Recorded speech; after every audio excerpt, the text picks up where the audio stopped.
Good morning students. Today we will do lesson 8 algorithm and flowchart. In your day to day life आप अपने दैनिक जीवन में you go through many activities. आप बहुत सी activities करते हैं, बहुत से काम करते हैं. For example having bed, tea, reading newspaper, brushing teeth, taking bath, etc. There is always a process or steps of activities behind every task. जितने भी हम काम करते हैं सभी काम को करने की एक प्रक्रिया होती है और उसे स्टेप बाय स्टेप ही किया जाता है. Do you know that these steps can be also be written in a graphical और pictorial form using different symbols. क्या आप सभी जानते हो कि हम इन सभी कामों को ग्राफिकल और पिक्टोरियल फॉर्म्स में लिख सकते हैं, सिम्बल्स को यूज़ कर सकते हैं. This process is known as flow charting और यह प्रोसेस कहलाता है आपका flow charting. Pictorial form is called a flow chart और जो पिक्टोरियल फॉर्म हम बनाते हैं सिंबल्स को यूज़ करके वह हमारा फ्लो चार्ट कहलाता है. Let us learn about flow chart in detail. Meaning of algorithm. Algorithm is a set of formal instructions that are used to perform a specific task or solve a logical और mathematical problems. algorithm जो हमारे होते हैं ये set of instructions होती हैं जो किसी भी एक particular काम को करने के लिए हम यूज़ करते हैं या फिर हम अपने मैथ्स में की प्रॉब्लम को सॉल्व करने के लिए यूज़ करते हैं. Simple language and precise manner is use to make algorithm so that every can understand the steps. Algorithm बनाते समय हम बहुत ही सिंपल लैंग्वेज और बिल्कुल सही तरीक़ों का यूज़ करते हैं जिससे कि हमारे एल्गोरिथम को अच्छे से समझा जा सके और हम उसे स्टेप बाय स्टेप ही बनाते हैं. An algorithm helps in writing a program in an efficient way. एक एल्गोरिथम आपकी हेल्प करता है किसी भी काम के प्रोग्राम को अच्छी तरह से एफिशिएंट वे में लिखने के लिए. Advantages of an algorithm. Advantages दी गई हैं. एल्गोरिथम्स समझने में आसान होते हैं, एल्गोरिथम को इम्प्लीमेंट करना आसान होता है. एल्गोरिथम की हेल्प से हम अपनी एरर्स को जो हमारी गलतियां हैं हमारी प्रोग्राम में उसे डिटेक्ट कर सकते हैं, उन्हें ढूंढ सकते हैं और उनको ठीक कर सकते हैं, एलिमिनेट कर सकते हैं. एल्गोरिथम मशीन इंडिपेंडेंट हैं.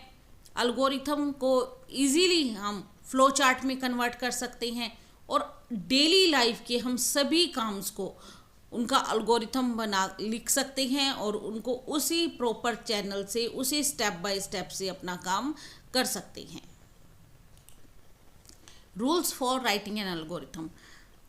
एल्गोरिथम लिखने के कुछ गाइडलाइंस, कुछ रूल्स होते हैं. Assign statements numbers to each line such as step 1, step 2, step 3 etcetera. जो हम एल्गोरिथम लिखते हैं उन्हें हम लाइन नंबर दे सकते हैं. इजीली समझने के लिए लाइन नंबर असाइन किए जा सकते हैं. Always begin an algorithm with start keyword. जो एल्गोरिथम होता है वह स्टार्ट कीवर्ड से शुरू होता है और स्टॉप कीवर्ड से एंड होता है एल्गोरिथम का. और हर एक लाइन के एल्गोरिथम को में अलग अलग इंस्ट्रक्शंस लिखी जाती हैं.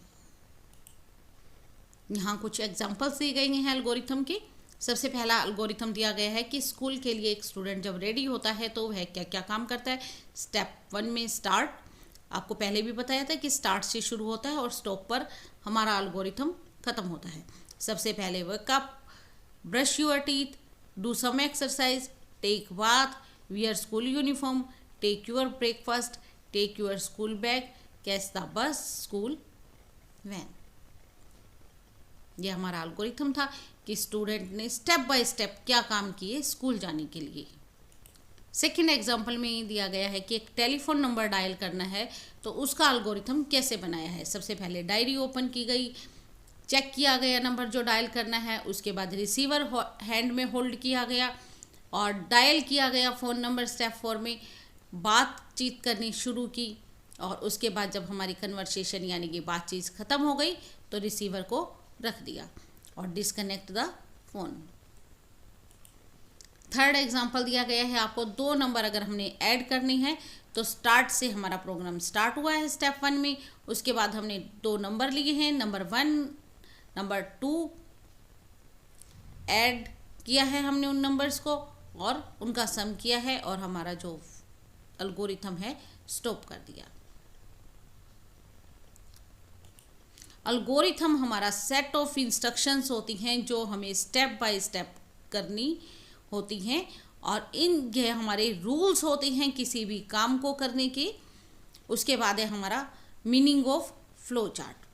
Flow charting is a process of solving problems and reaching A solution using diagrams और सिंबल्स। फ्लो चार्ट जो हमारा है किसी भी प्रॉब्लम को सॉल्व करने का एक तरीका है, एक प्रोसेस है, और उसकी हेल्प से हम किसी भी सॉल्यूशन पर पहुंच सकते हैं अपने डायग्राम और सिंबल्स को यूज़ करके। A flow chart shows the flow of program और इंस्ट्रक्शन। जो फ्लो चार्ट होता है वह भी अल्गोरिथम की तरह आपको प्रोग्राम इंस्ट्रक्शंस फ्लो में शो करता है आपके प्रोग्राम में। Flow chart is a pictorial representation of the steps to solve a problem. Flow chart को पिक्टोरियल फॉर्म में यानी कि पिक्चर की फॉर्म में आपको स्टेप बाय स्टेप एक प्रॉब्लम सॉल्व करने के लिए बनाया जाता है। Flow chart helps in finding the errors in different phases of program. Flow chart भी हमारे जो प्रोग्राम की डिफरेंट फेसेस में, डिफरेंट लाइंस में जो प्रॉब्लम्स एरर्स आती हैं, जो गलतियां होती हैं, उनको डिटेक्ट करता है और एलिमिनेट करता है। फ्लो चार्ट बनाने के लिए हमें कुछ बॉक्सेस दिए गए हैं जिन्हें हम फ्लो चार्ट बनाने के लिए यूज़ करती हैं। इनके फंक्शंस भी बताए गए हैं और लाइंस जो होती हैं वो डायरेक्शन शो करती हैं हमारे फ्लो चार्ट की। सबसे पहला जो हमारा बॉक्स दिया गया है स्टार्ट और स्टॉप बॉक्स, इसे हम टर्मिनेटर बॉक्स के नाम से भी जानते हैं। जब भी फ्लो चार्ट बनाया जाता है ये स्टार्टिंग में और एंडिंग में ज़रूर हम इसे पुट करते हैं। नेक्स्ट है हमारा इनपुट आउटपुट बॉक्स, और इसे पैरेललोग्राम की शेप में बनाया जाता है, और इसमें हम अपनी इनपुट और आउटपुट शो करने के लिए इसे फ्लो चार्ट में यूज़ करते हैं। नेक्स्ट है हमारा प्रोसेसिंग बॉक्स। प्रोसेसिंग बॉक्स जो होता है रेक्टेंगल बॉक्स होता है, और इसमें इंस्ट्रक्शंस को प्रोसेस कराया जाता है, कैलकुलेशन कराया जाता है। नेक्स्ट है हमारा डिसीजन बॉक्स। डिसीजन बॉक्स कोई भी कंडीशन अप्लाई करने के लिए, कुछ कंडीशन चेक करने के लिए हम यूज़ करते हैं। डिसीजन मेकिंग स्टेज है ये हमारी फ्लो चार्ट की। उसके बाद दिया गया है फ्लो लाइंस। फ्लो लाइंस आपके एरो से रिप्रेजेंट की जाती हैं और डायरेक्शन बताती हैं या आपके फ्लो चार्ट को मूव करने की, आपके प्रोग्राम को मूव करने की। उसके बाद है हमारे पास कनेक्टर्स।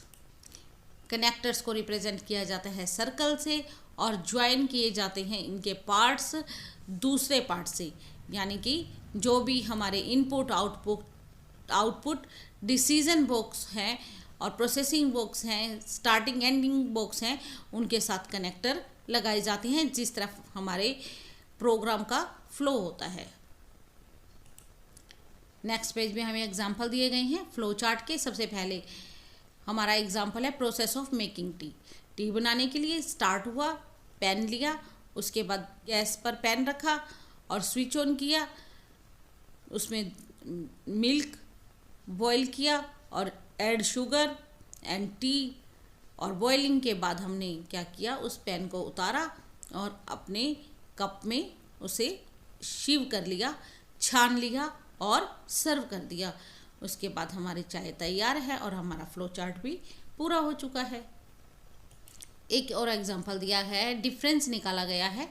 2 नंबर्स में क्या डिफरेंस है, हमने दोनों नंबर इनपुट कराए हैं, उसके बाद प्रोसेसिंग बॉक्स में हमने इसे माइनस किया है, और डिफरेंस जो है हमारा नेक्स्ट बॉक्स में हमें प्रिंट कराया गया है और स्टॉप कर दिया गया। यह जो एग्जांपल हमारा दिया गया है मल्टीप्लिकेशन 2 नंबर्स को मल्टीप्लाई कैसे करना है, इनपुट कराए गए हैं 2 नंबर ए और बी, मल्टीप्लाई कराया गया है, उसके बाद प्रिंट कराया गया है हमारा मल्टीप्लिकेशन। नेक्स्ट टॉपिक है हमारा loops. Let us study an example to understand a loop. यहाँ हम मेरे पास एक एग्जांपल दिया गया है इस लूप्स को समझने के लिए। लूप्स हमारे प्रोग्राम्स में कुछ कंडीशंस होती हैं जो चेक करती हैं हमारे सभी नंबर्स को, और तब तक चेक करती रहती हैं जब तक कि लास्ट नंबर हमारा शो नहीं हो जाता, प्रिंट नहीं हो जाता। यही हमारी लूप है। नंबर ए बी सी आपको यहाँ दिए गए हैं फ्लो चार्ट में, और हमें इनपुट करा दिए, और हमें यह देखना है कि ग्रेटर नंबर कौन सा है। कंपेयर किया गया है इन नंबर्स को, तो इनपुट कराने के बाद यहाँ पर कंपेयर किया गया है आपके डिसीजन बॉक्स में, और अगर नो है तो प्रिंट बी, और अगर आंसर आपका यस है तो आपका प्रिंट ए, अदरवाइज प्रिंट बी। यहाँ 3 नंबर्स को कंपेयर किया गया है और कंडीशंस लगाई गई हैं फ्लो चार्ट में। पहले ए बी को कंपेयर कराया गया है जब ए कैपिटल है बी से, तो यहाँ बी और सी को कंपेयर कराया गया है, और दूसरी तरफ ए और सी को कंपेयर कराया गया है। जो भी आपकी वैल्यू लार्जर होगी वह प्रिंट हो जाएगी। फैक्ट है हमारा, flow charts are helpful in analysing the logic of problems. Flow chart हमारे हेल्प करते हैं हमें प्रॉब्लम को समझने में, उसको एनालाइज करने में। Do not work on the computer for too long at a stretch as it can strain your wrist and eyes. Take short breaks in between. हमें कभी भी लगातार कंप्यूटर के सामने बैठकर काम नहीं करना चाहिए और बीच बीच में हमें रेस्ट लेते रहना चाहिए। हमारा लेसन कंप्लीट हुआ। Thank you.